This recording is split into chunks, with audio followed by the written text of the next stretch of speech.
आप सभी को मेरा नमस्कार। मैं मौर्य अखिलेश कुमार। शारीरिक शिक्षा के इस सेगमेंट में हम अपने 20 क्वेश्चन के जो सीरीज है उसका दूसरा पार्ट लेके आया हूँ, जो हमें खास तौर पे उत्तर प्रदेश में जो वैकेंसी है उसके लिए मददगार होगा। और इसमें जो प्रश्न सेटअप किए गए हैं, एक कई विषयों का, कई गेम का एक तरह से इसमें सम्मिलित किया गया है इतिहास के रूप में। तो कृपया वीडियो को अंत तक जरूर देखें। इससे हमें क्या है कि बहुत से पुराने क्वेश्चन का भी रिपीटेशन होना है इसके साथ में। तो इसके साथ साथ आप जो लोग चैनल को सब्सक्राइब न किए हैं, कृपया चैनल को सब्सक्राइब करें और उसके साथ में ही बेल बटन दबाना न भूलें। और अपने फेसबुक व्हाट्सएप ग्रुप जिस पे भी आप वीडियोज़ को शेयर करें और लाइक ज़रूर करें, ताकि और लोगों तक हमारा ये वीडियोज़ पहुँचे और उनके लिए मददगार साबित हो।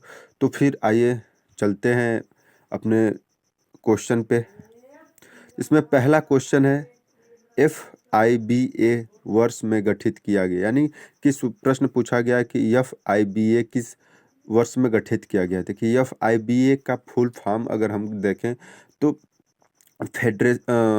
फेडरेशन इंटरनेशनल डे वॉलीबॉल है। ये एक वॉलीबॉल के अंतर्राष्ट्रीय संगठन है। तो इसके अंतर्गत इसकी स्थापना 1932 में अमेरिका में हुआ था, जिसका मुख्यालय अब जेनेवा स्विट्जरलैंड में है। और इसके साथ ही आपको बता दूं कि भारत का जो बास्केटबॉल फेडरेशन था, भारतीय बास्केटबॉल संघ के नाम से है, और इसकी स्थापना 1950 में हुई थी। और FIBA की स्थापना, फेडरेशन इंटरनेशनल डे बास्केटबॉल की स्थापना 1932 अमेरिका में हुआ था, लेकिन इसका मुख्यालय जेनेवा स्विट्जरलैंड में स्थापित किया गया। इसलिए इस प्रश्न का जो सही उत्तर है ऑप्शन बी, 1932। दूसरा क्वेश्चन है, बास्केटबॉल का खेल किस वर्ष ओलंपिक में शामिल किया गया। बास्केटबॉल जो हमारा खेल है ओलंपिक में कब शामिल किया गया। तो जब सबसे पहले अगर बास्केटबॉल को देख कब खेला गया, तो जब बास्केटबॉल सन 1904 में जो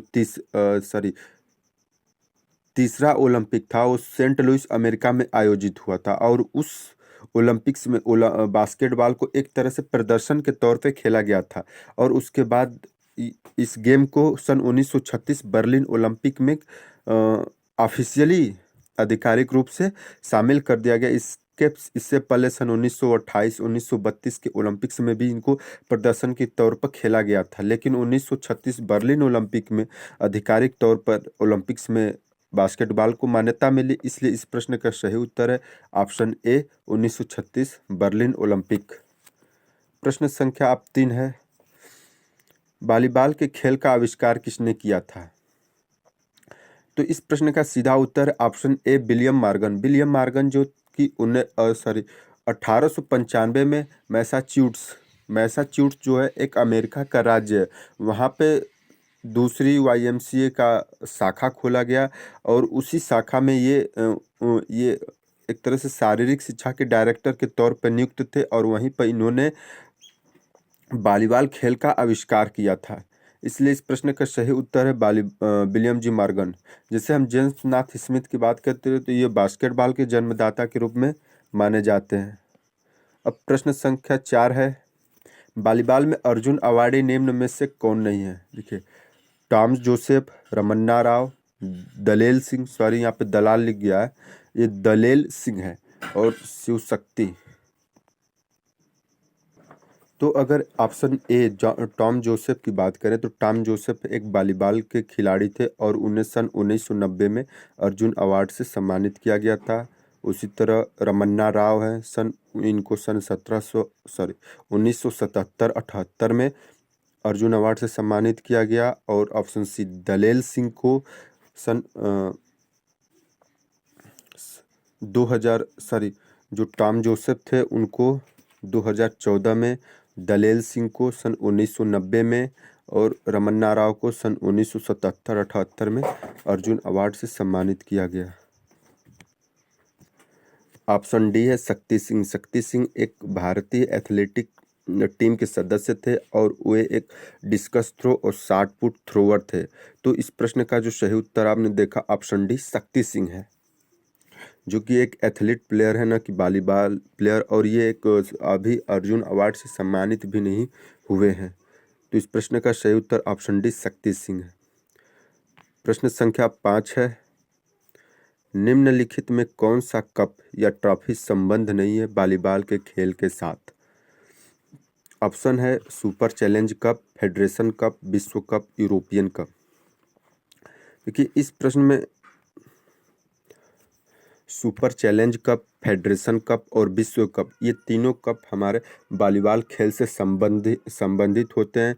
लेकिन जब हम यूरोपीय कप की बात करें तो यूरोपीय कप का संबंध फुटबॉल कप से हो जाता है, क्योंकि इस यूरोपीय सबसे ज़्यादा फुटबॉल खेलते हैं, तो इसलिए जब एक पूरे यूरोप महाद्वीप का एक जो टूर्नामेंट होता है, जैसे भारत में एशियन एशियन टूर्नामेंट होता है, वैसे यूरोप में यूरोपीय टूर्नामेंट होता है, उसका जो कप होता है उसको यूरोपीय कप कहते हैं, और ये फुटबॉल से संबंधित है। इसलिए इस प्रश्न का सही उत्तर है ऑप्शन डी, यूरोपीय कप होता है। अब प्रश्न संख्या 6 है, किस ओलंपिक में भारत ने अपने एथलीट को भेजा था पहली बार? यानी किस तो पहली बार का मतलब होता है दो तरह से भेजा गया था भारतीय एथलीट को। एक तो ऑफिशियली आधिकारिक तौर पे जब हमारा आईओसी 1927 में गठित हुआ, तो 1978 एम्बेसडर ओलंपिक्स में भारत आधिकारिक तौर पर प्रतिनिधित्व किया ओलंपिक में। और उससे पहले सन 1920 ईस्वी में एंडवर्प ओलंपिक में भारत ने अनधिकारिक तौर पे 6 खिलाड़ियों के साथ, पूरी 8 सदस्यीय टीम थी, उसमें 6 खिलाड़ी थे, 4 एथलीट खिलाड़ी धावक थे और 2 रेसलर यानी कुश्ती के खिलाड़ी थे। क्योंकि बहुत लोग नॉर्मल पिचार्ड को इस बारे में जानते हैं कि भारत की ओर से सबसे पहले प्रतिनिधित्व करने वाला, लेकिन जब भारत में एथलेटिक्स फेडरेशन बना तो उसने क्लियर किया कि भारत का कोई प्लेयर यानी नॉर्मल 1920 से पहले आधिकारिक या अनधिकारिक तौर पर कोई प्लेयर भेजा नहीं गया था। इसलिए नॉर्मन पिचार्ड को अब खारिज किया जा चुका है कि वो भारत का प्रतिनिधित्व किया था ओलंपिक ने। इसलिए इस प्रश्न का सही उत्तर होता है option B, Antwerp Olympic. Helsinki, option C Helsinki की बात करें तो हेलेंसिकी 1952 में भारत की ओर से सबसे पहले व्यक्तिगत रूप से पदक जीतने वाले खिलाड़ी रेसलर थे केडी जादव, जो कि कुश्ती से संबंधित थे। और 1924 में भारत दूसरी बार अनधिकारिक तौर पर पार्टिसिपेट किया था। और 1948 लंदन ओलंपिक में भारत की ने पहली बार फुटबॉल के अंदर भारत का प्रतिनिधित्व ओलंपिक्स में किया था। तो इस प्रकार इस प्रश्न का सही उत्तर ऑप्शन डी, एंडवर्प ओलंपिक 1920। प्रश्न संख्या 7 है, एशियाई खेलों में कौन गोल्ड जीतने वाली पहली भारतीय एथलीट महिला है? एशियाई खेलों में जो एशियन गेम होते हैं ना, चमकदार विल्सन, कमलजीत सिंधु, पीटी उषा, रोजा कुट्टी। अगर हम सबसे पहले हम ऑप्शन बी कमलजीत सिंधु जो थी इस प्रश्न का सही उत्तर है, जिन्होंने एशियन गेम में सबसे पहले भारतीय महिला एथलीट के रूप में इन्होंने मेडल जीता था।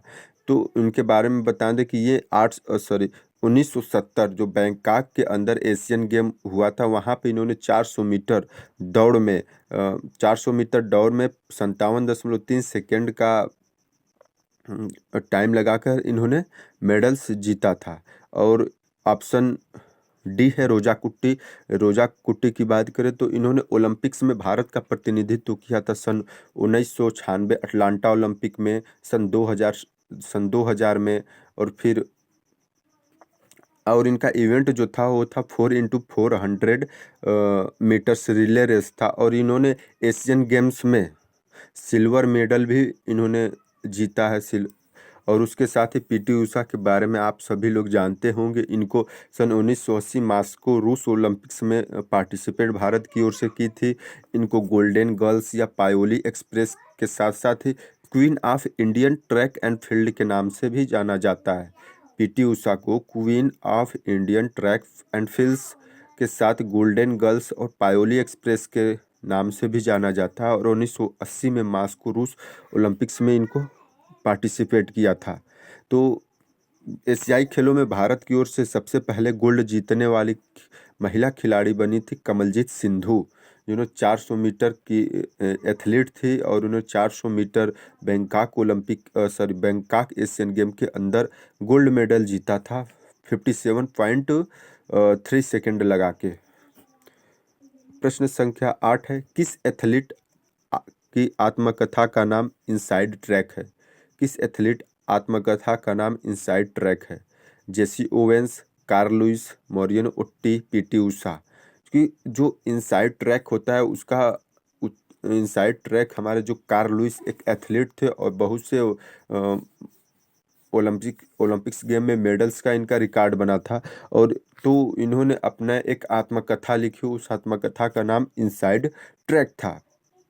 तो इसलिए इस प्रश्न का सही उत्तर होता है ऑप्शन बी, कार्ल लुइस। और इनका जो पूरा नाम था कार्ल लुइस का था वो था फ्रेडरिक कार्टलेविन कार्ल लुइस। और वो एक तरह से स्प्रिंटर के साथ साथ लॉन्ग जंपर भी थे। अब प्रश्न संख्या 9 है, किस भारतीय महिला एथलीट को अयोग्य घोषित किया गया था सियोल एशियाई खेलों के में तकनीकी उल्लंघन में? यानी किस प्रश्न कहने का मतलब है कि भारतीय महिला एथलीट कौन है जिनको सियोल एशियन गेम में एशियाई खेल में तकनीकी तौर पे उनको बाहर कर दिया गया था, अयोग्य घोषित कर दिया गया था? Sania Abraham, PT Usha, MD वसलम, वंदना राव। तो इस प्रश्न का सही उत्तर आपको बता दो, ऑप्शन ए साइनी अब्राहम है। साइनी अब्राहम जो थे सियोल एशियन जो सन 1986 में खेला गया था, उस समय इन्होंने जिस ट्रैक पे ये थी ना उसके उसके अंदर वाली ट्रैक, जो इनसे पहले वाली जो ट्रैक थी उसमें ये घुस गई थी, चली गई थी दौड़ते वक्त। तो उस आधार पर इनको टेक्निकली तौर पर अयोग्य घोषित कर दिया गया था। लेकिन इनको एक आगे अयोग्य घोषित कर दिया गया। फिर सन 1992 जो ओलंपिक बार्सिलोना का था उसमें साइनी अब्राहम को भारतीय पहला महिला बनी ध्वजारोहक के रूप में। यानी कि साइनी अब्राहम जो थी 1992 बार्सिलोना ओलंपिक में पहली भारतीय महिला ध्वजारोहक बनी थी। तो ये प्रश्न कई बार पूछ सका है कि ओलंपिक्स में पहली महिला भारतीय कौन जो ध्वजारोहक थी? तो उसका ऑप्शन है साइनी अब्राहम। प्रश्न संख्या 10 है, किस वर्ष में पहला विश्व ट्रैक एंड फील्ड चैंपियनशिप आयोजित हुआ था? किस वर्ष पहला विश्व ट्रैक एंड फील्ड चैंपियनशिप आयोजित हुआ था? देखिए, इसके पहले वाले क्वेश्चन जो प्रश्न संख्या 9 था, एक चीज़ याद आया उसमें वंदना राव के बारे में। वंदना राव ने भी 4x400 में सन 1984 और 1988 ओलंपिक, 1984 जो लॉस एंजलिस में हुआ और 1988 जो सियोल ओलंपिक्स हुआ था उसमें भारत का इन्होंने प्रतिनिधित्व किया था 4x400 रिले रेस में। और अर्जुन अवार्ड से इनको सम्मानित भी किया जा चुका है। और ऑप्शन सी, एमडी बल्लसम्मा की बात करें तो ये दूसरी महिला एशियन गेम्स में गोल्ड जीतने वाली 4x400 में महिला बनी थी। यानी कि एमडी बल्लसम्मा भारतीय महिला एथलीट टीम की सदस्य थी और इनका इवेंट 4x400 था। और ये पहली मेडल जीतने वाली भारतीय एशियन गेम में महिला थी कमलजीत सिंधु और दूसरी महिला बनी थी एमडी बल्लसम्मा। ठीक, तो अगला क्वेश्चन था कि किस वर्ष पहला विश्व ट्रैक एंड फील्ड चैंपियनशिप आयोजित किया गया था? तो पहला जो विश्व ट्रैक एंड फील्ड चैंपियनशिप की बात करें तो यह 1983 में हेलेसिकी जो फिनलैंड की जगह है वहाँ पे इसको आयोजित किया गया था। इसलिए इस प्रश्न का सही उत्तर होता है 1983 में विश्व ट्रैक एंड फील्ड चैंपियनशिप आयोजित हुआ था पहला। अब प्रश्न संख्या 11, बास्केटबॉल में कौन अर्जुन अवार्ड प्राप्त करता नहीं है? अब बास्केटबॉल की बात आती है तो इसमें कौन कौन अवार्ड प्राप्ति नहीं है? ओम प्रकाश, हनुमान, मिल्खा सिंह, अमर सिंह। देखिए, इस प्रश्न का सबसे पहले ही उत्तर दिख रहा है मिल्खा सिंह, क्योंकि ये एक एथलीट प्लेयर थे न कि बास्केटबॉल। और इनको न तो कोई द्रोणाचार्य और न ही अर्जुन अवार्ड से सम्मानित किया गया। तो इस प्रश्न का सही उत्तर, लेकिन अगर आपको हम बता दें कि ओम प्रकाश जो थे, ओम प्रकाश देखिए अजमेर सिंह बास्केटबॉलर थे और उनको सन 1982 में अर्जुन अवार्ड से सम्मानित किया गया। वहीं हनुमान सिंह थे बास्केटबॉल खिलाड़ी, उनको 75 में सम्मानित किया गया। और ओम प्रकाश की अगर हम बात करें तो सबसे पहले यह एक बास्केटबॉलर थे और उनको भी अर्जुन अवार्ड से सम्मानित किया जा चुका। लेकिन बाद में एथलीट्स के तत्कालीन जो कोच थे उनके प्रभाव से इन्होंने फिर बास्केटबॉल छोड़ के एथलीट्स के 60 फुट में अपना जोर आजमाया और फिर ये राष्ट्रीय जूनियर चैंपियनशिप में ये चैंपियन बने 2005 में। तो इस तरह इस प्रश्न का सही उत्तर मिल्खा सिंह था, जो कि न तो कोई अर्जुन अवार्ड और द्रोणाचार्य अवार्ड इनसे सम्मानित नहीं किए गए थे। इसलिए इस प्रश्न का सही उत्तर ऑप्शन डी मिल्खा सिंह है। प्रश्न संख्या 12 है, बास्केटबॉल फेडरेशन ऑफ इंडिया का गठन कब किया गया? बास्केटबॉल फेडरेशन ऑफ इंडिया को शॉर्ट्स में हम BFI के नाम से जानते हैं और इनकी स्थापना सन 1950 में हुआ था और इसका हेडक्वार्टर नई दिल्ली में बना। इसके वर्तमान प्रेसिडेंट जो हैं वो है के गोविंदराज।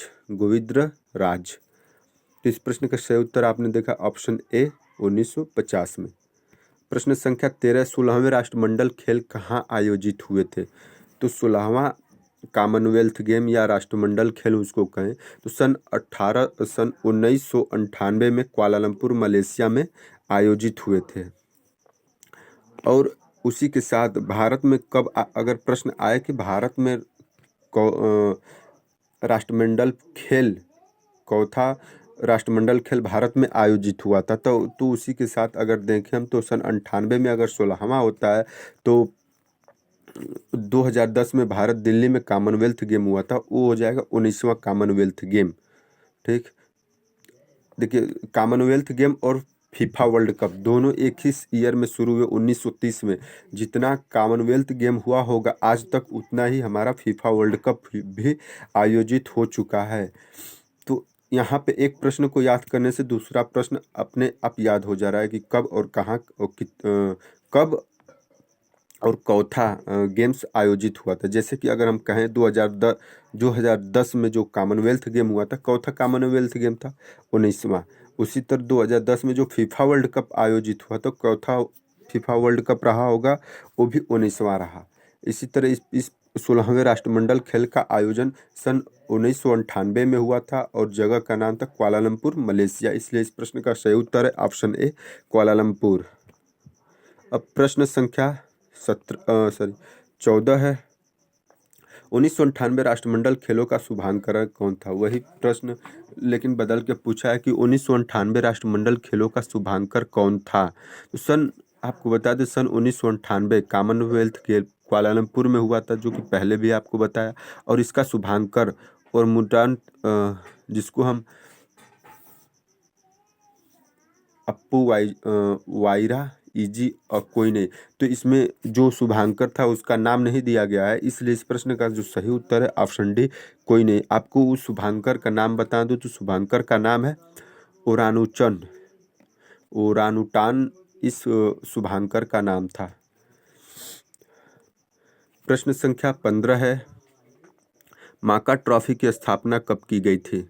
माका ट्रॉफी का संबंध सन 1952-53 में रहे हमारे शिक्षा मंत्री मौलाना अब्दुल कलाम आज़ाद, उनके नाम पर माका ट्रॉफी रखा गया था और इन्हीं की देखरेख में या अध्यक्षता में भारतीय खेल सलाहकार समिति की स्थापना की गई थी, जिसके अध्यक्ष करियप्पा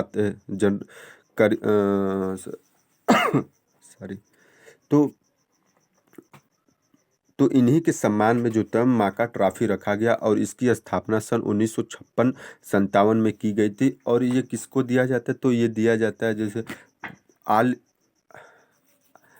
ओवरऑल जो विश्वविद्यालय चैंपियन होता है जो माका ट्रॉफी होता है हमारे ओवरऑल चैंपियन विश्वविद्यालय को दिया जाता है। जो हर खेल में पूरी सबसे आगे या चैंपियन बनता है विश्वविद्यालय, उसको दिया जाता है। इसलिए इस प्रश्न का सही उत्तर ऑप्शन डी 1956-57 है। 1906 सॉरी अब अगला क्वेश्चन है प्रश्न 16। अर्जुन और द्रोणाचार्य अवार्ड दोनों का प्राप्त करता नहीं है।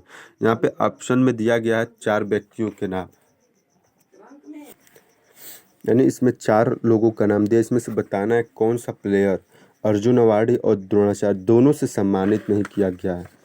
तो इसके बारे में हम बताएं तो पहले भी बता चुका हूँ पिछले 4-5 प्रश्न पीछे कि मिल्खा सिंह को न तो द्रोणाचार्य और न तो अर्जुन अवार्ड मिला है, इसलिए इस प्रश्न का तो सही उत्तर ऑप्शन डी मिल्खा सिंह है। लेकिन हम सैयद निजामुद्दीन की अगर हम बात करें तो एक फुटबॉलर, खिलाड़ी और कोच भी रहे और इनको अर्जुन अवार्ड सन 1970 में और द्रोणाचार्य अवार्ड सन 1990 में सम्मानित किया गया।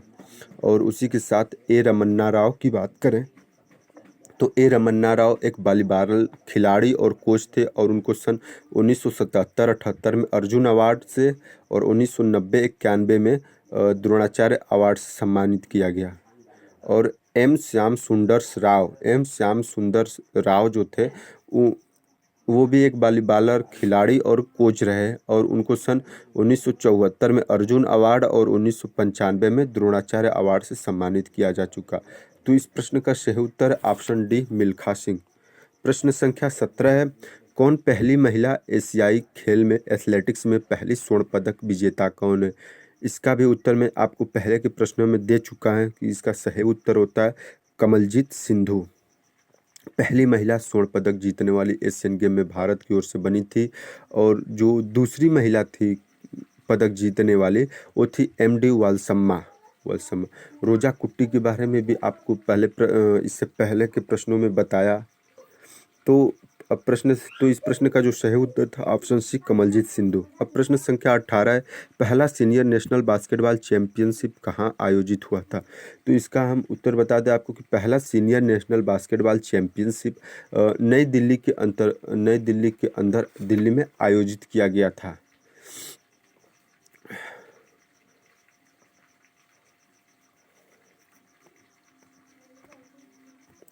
और ये चैंपियनशिप सन 1934 में ही खेला गया था।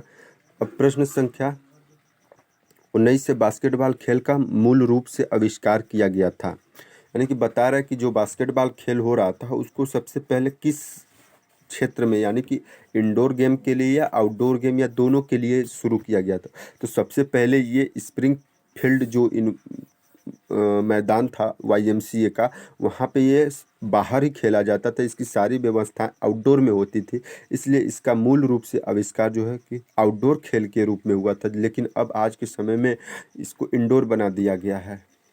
अब प्रश्न संख्या तो इस प्रश्न का सही उत्तर ऑप्शन ए आउटडोर खेल। अब प्रश्न संख्या 20 है, पहली एशियाई हैंडबॉल चैंपियनशिप कहाँ आयोजित हुई थी? तो पहली एशियाई हैंडबॉल चैंपियनशिप की हम बात करें तो इसकी देखरेख जो होता है एशियन हैंडबॉल एसोसिएशन के अंतर्गत हुआ था, जिसको हम AHF एशियन हैंडबॉल फेडरेशन कहते हैं। और इसकी स्थापना सन 26 अगस्त 1974 में हुआ था। इसका ऑफिस जो होता है तेहरान में हुआ और AHF की देखरेख में ही सन 1982 में नई दिल्ली में पहला एशियन हैंडबॉल चैंपियनशिप का आयोजन हुआ था। इसलिए इस प्रश्न का सही उत्तर होता है इस प्रश्न का जो सही उत्तर था उसको मैं ऑप्शन में देना भूल गया। इसका सही प्रश्न आपको हम लिख देते हैं।